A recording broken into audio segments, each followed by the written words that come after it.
Hey, how you going, guys? Welcome back to Hearns TV, and it's me again, Dan, and thanks for tuning in.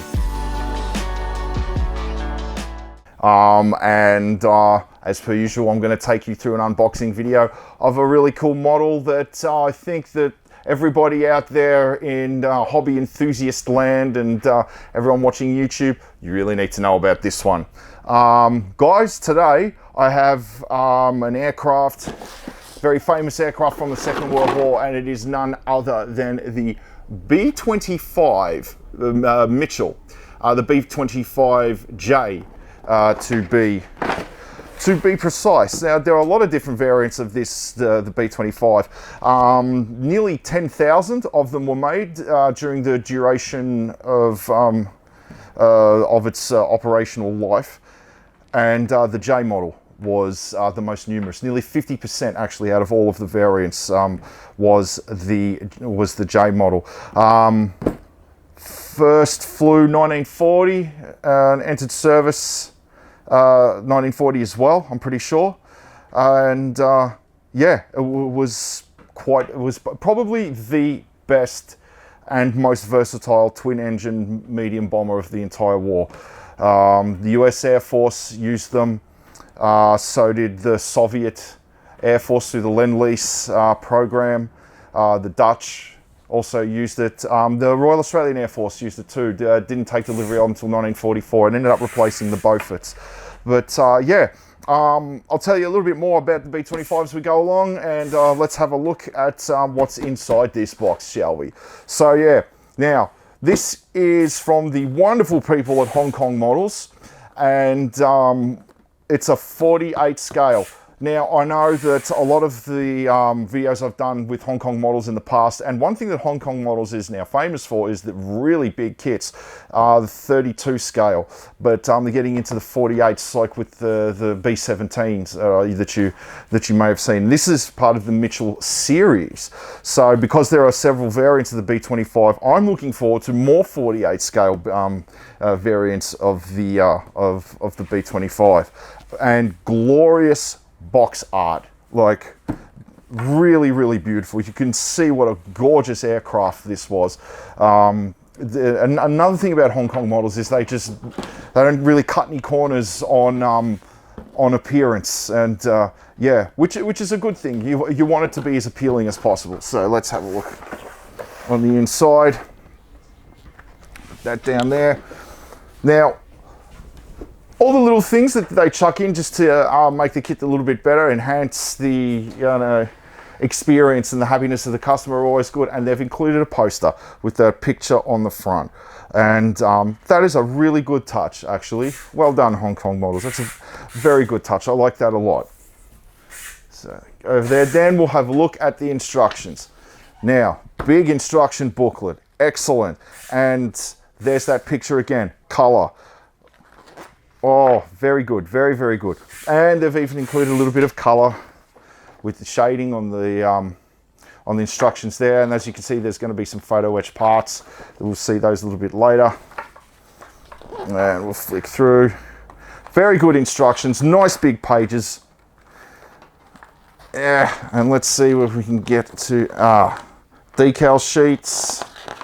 Yes, the camouflage patterns, or the paint patterns. Yeah, right there for Leyte, 1945. It's in the Pacific Theatre. And then it's just the all alloy finish. And that's this one's stationed in Italy in late spring of 1945. And then the color listing on the back, all the paints that you will need to complete the model. Excellent, excellent. Now, the pieces themselves. We'll start, actually, I'll start with showing you, here we have the wings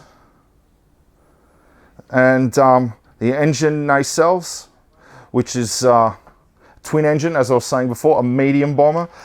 This actually came about when the US, at the time was called the US Army Air Corps, issued the requirement for a twin engine medium bomber in 1938, I think it was. And yeah, the B-25 was designed to fill that role.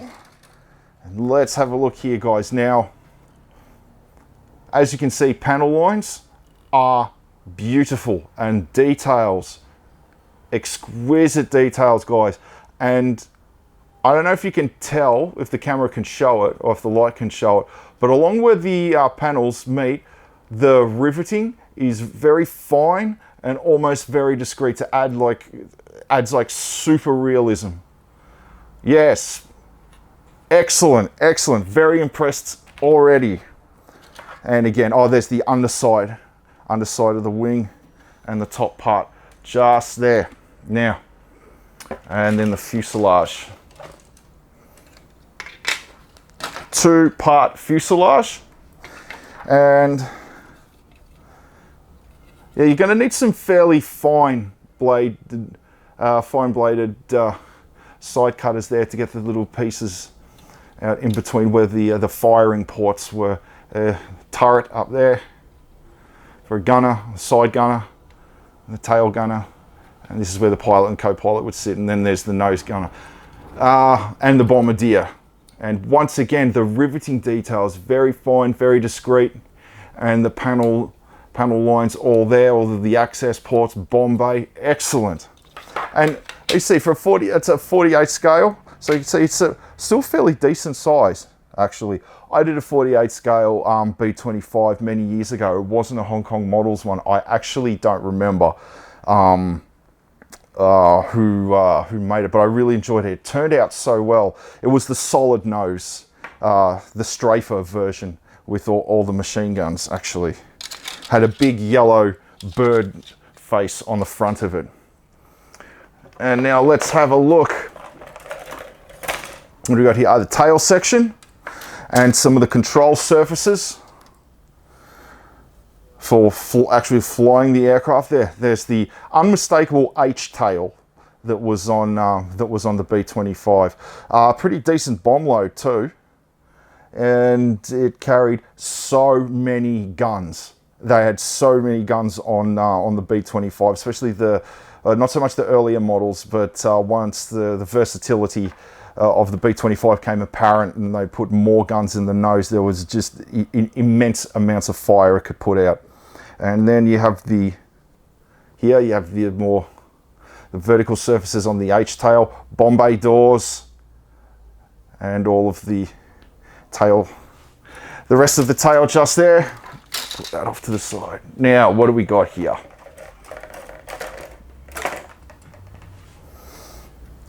More of some of the interior. Now, all of the ribbing and trim that's on the inside here, once again, details are really quite exquisite. So fine and to the smallest conceivable details. So you've got the bulkheads for the inside, for the different compartments.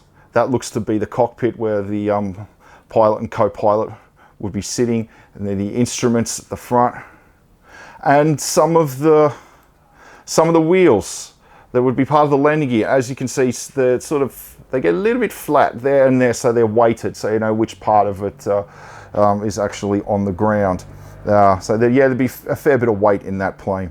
And then there's the canvas that goes over the tail guns just there. And speaking of guns, here's some of them. There's the upper and lower receivers, and there are the barrels just there. And if you have a look, I don't know if you can see it, but the barrels actually slide into there, and the barrels wouldn't be hollow because at a 48 scale, the hollow barrel would be way too fine a detail. Let me put that down there. And we have blitzing through this kit, nearly done. The engine cowlings, the cover, and then multiple pieces of the engine all along there. Excellent. You can really fixate on the details for that one. The landing gear struts there, and then lastly, the heavy landing gear that would go at the back of the engine nacelles, and once again sort of flattened there so you can see where the weight of the aircraft was sitting. And of course the propellers, but yeah, see this, Once again, I don't like it when it's attached to the actual propeller blade. I prefer it when it's on the more attached to the center. However, the joints though, that go from the pieces to the sprue, the joints are very, very fine. So it's not going to take much to cut them off, and it's not going to leave very little behind. So they're a very minor gripe. And almost done, guys. Almost done. Then we have part of the nose just there, and more of the guns and the ammunition feed. Another one of the bulkheads and some of the instrumentation. And then look at that. Another row of upper and lower receivers and barrels for the machine guns. Immense firepower on this plane. I can't say that enough. They're so versatile. They could carry bombs. They even did torpedoes. There was a Marine Corps version of this called the PB-J1. They even fitted a 76mm cannon to the front of one variant, not just the machine guns. Yeah, immense firepower on strafing runs at ground targets and low displacement warships. And finally, everyone's favorite part, the bombs. There they are right there. They look like they're going to be 200, somewhere from 250 to about 500 pound on that payload there. Fantastic. And now I'll just show you canopy, where the pilots would see out of, and there's the turret, the top turret for the gunners, or for the gunner should I say, and over the top of the nose there, the clear glass glazing, and then the very front of the nose there, and that's where the tail gunner would be looking out of, and then the windows for the side gunners there and there. And even this is a model kit actually, because the landing gear was fairly far forward, because in a real one the majority of the weight was. So when you make this, it's actually rear end heavy and it can tilt. But this kit actually comes with a large metal weight that you put into the nose to balance it out. But just in case, there's a nice clear rod there that you can attach to the tail to help keep it standing upright. Yeah, and then lastly, the decal. Here, the unmistakable insignia of the American military, and then the squadron artwork on the tail, nose art, and all of the necessary numbers to identify the aircraft. And then there's the photo etched parts just there. Excellent. What an awesome kit. This is the first 48 scale B-25 I've seen in a little while, and it is fantastic. We've got quite a few of these in stock. You really should grab one, because I'm pretty sure I'm going to. But yeah, anyway, look, just before I go, I want to say, like, I've spoken about the plane and the kit a lot, but its name, the Mitchell. Why it's named the Mitchell is because it's named after William, Billy Mitchell. He was for a short term, a brigadier general in the American Army Air Corps, and is considered to be the grandfather of the US Air Force. He was a pilot in the First World War, and by the end of that conflict, he was the commander of all American airborne combat forces in that entire country. And after the war ended, he's a very, very highly respected man in the military, and he championed the investing money and resources into the advancement of naval aircraft in particular, and showed just how vulnerable warships would be in the future to air attacks. He got a whole bunch of captured German warships, and then did a display and scored multiple hits on a lot of them with dive bombing techniques and other attacks, and sank most of them. And even though he showed how vulnerable the ships were and how aircraft were going to be the spearhead in the future, he was largely ignored and became quite vocal about his disgust that they didn't see things the way he did. His tenure as a brigadier general was eventually busted down to a permanent rank of colonel, and he was actually court-martialed for insubordination. And he left the military not long after that. And then a little while later, in World War II, everything he said and all of the ideas that he pioneered turned out to be 100% true. And had they listened to him, the Allies would have been much better prepared.